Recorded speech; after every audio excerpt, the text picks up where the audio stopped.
Hello everyone, how to change search engine to Google on Chromebook browser. So let's start. The first open your Chromebook browser and you can see the currently is the Yahoo search engine here showing. On search bar you can check here the Yahoo icon. To change the search engine, go to the right hand side and click on this three dot, scroll down and click on the second last option settings. And here in settings, go to the left hand side, click on the search engine option. In search engine, you can see here the default set Yahoo India. To change it, just click on the change option and here select here the search engine. So I select here the first one, Google. Click on the circle and here the Google search engine selected. After that, click on set as a default. Here you can see the Google search engine now showing.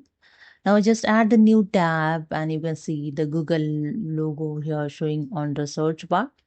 And that's it. So this is a way you can change the search engine to Google in Chromebook browser. So hope you understood. Subscribe the channel. Thank you.